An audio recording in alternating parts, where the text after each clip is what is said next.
Trying to sum up our discussion of artificial intelligence and ethics, I was reminded of a conversation I had with a very good friend some 25 years ago. It was one of these nerd nights where you talk all night about, we talked about, like, the question is, what would happen if real artificial intelligence would arrive during our lifetime? Well, but first of all, like, what an honor, right? Because we were nerds, right? And then second of all, we also, and we remember that both very clearly. We had this discussion not too long ago, remembering and together. And it's like, yeah, no, very clearly we got to the point where like, oh no, that would be serious. If real AI would arrive, that would be serious. And we came up with 3 rules that we remembered to prepare ourselves. Rule number 1 was do not connect it to the open internet. Nuts, right? I mean, like, we know what Skynet is capable of. We've seen the Terminator, right? We could imagine like integrating it into all our search engines. It's like, no, absolutely no. Okay, that was the first rule. Rule number 2, do not allow it to interact with vulnerable humans, like people with mental health issues or children, until we are absolutely know and certain what it's capable of. Because otherwise it could be extremely dangerous. Rule number 3, under all circumstances, try the hardest to avoid that it learns how to write code in order not to be able to improve itself. I mean, we were nerds, but we were not stupid, right? So like, yeah, we have to, and then we felt, yeah, 1, 2, 3, felt very prepared, right? Yeah, we are, yeah, totally. And, yeah, I mean, if I would have a mic, I would have to like to drop the mic and kind of like leave the stage right now, because like all we talked about today, I mean, you can see that like we, yeah, Don.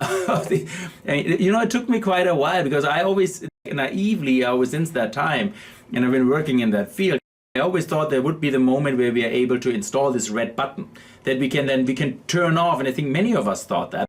This red button where we can turn off Skynet in case it becomes critical. It might be good intentions. I mean, the inventor of Skynet was a very nice guy. Remember that movie, right? Great, good intentions. But eventually, if something goes wrong, consequentialism, we could just turn it off. But I have to be very clear, that moment passed. We are not like this is the probably with the arrival of ChatGPT, and when the subsequent race where we integrated in all different aspects we saw today.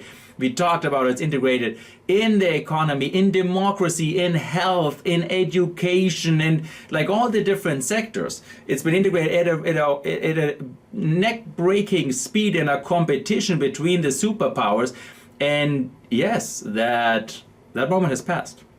Now, on the one hand, I have to say that's a little bit scary in that sense. On the other hand, I have to also remind myself, being a social scientist, that's nothing new, actually. I deal with completely unpredictable systems that nobody understands all day long. For example, societies. Like literally nobody understands these. These are black boxes with emergent phenomena, non-linearities. Nobody understands how societies work. We're still in it. We're like in it. We're dealing with it, and that's just what it is. And social scientists, we are trying to do what in AI they call mechanistic interpretability. We're trying to figure out like what's going on inside this black box that we call society. But nobody really understands it. Nobody can control it.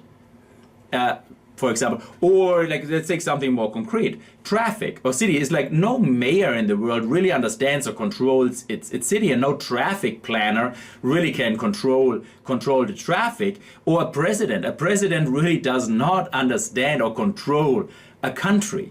Now, okay, yeah, if unemployment goes down, then it was them.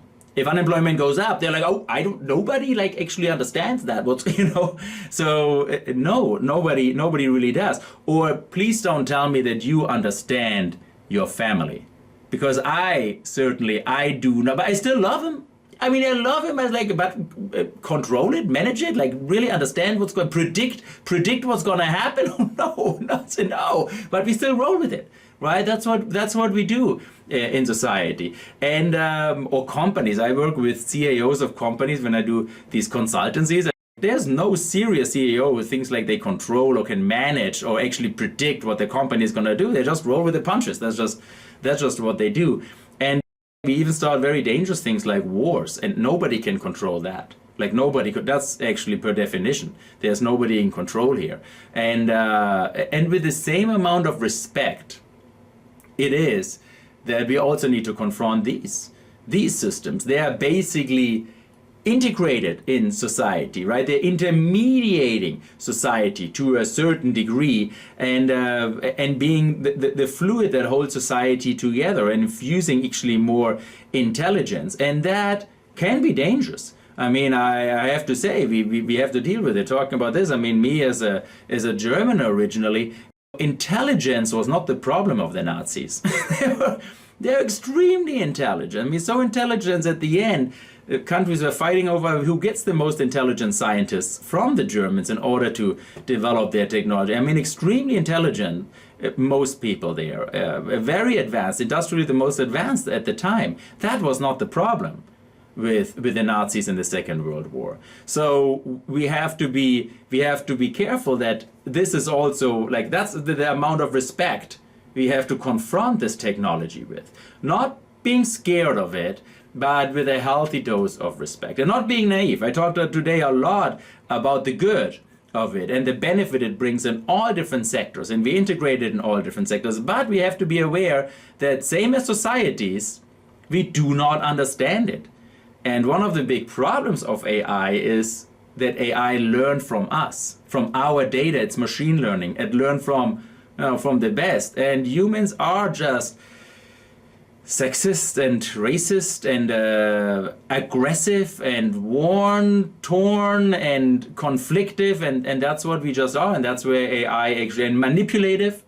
And that's where AI learned from, because AI is machine learning. It learned from our data. Now, that's ugly, but what gives me hope, what is the hopeful, as we are together creating all these applications with every step we take, with every interaction, we are retraining this. What gives me hope, first of all, is that you are here. That we're having this discussion now seriously, that we are having this discussion. It's very important. I really thank you for being here, for taking this time, for thinking about these things. I'm very curious to hear your thoughts about it, and that we are here in this class and we're taking this time. This is a watershed moment also for the Homo sapiens, the species that distinguished itself by knowing, by intelligence, and now we automated that knowing process with machine learning, and we have to make sure that there's imbued with ethics. So with all aspects of ethics, the data that we give it, that we leave behind, that we decide to infuse with every prompt you write, with every please and thank you say to it, there is data you leave behind, virtues, you leave behind the goals that we give it.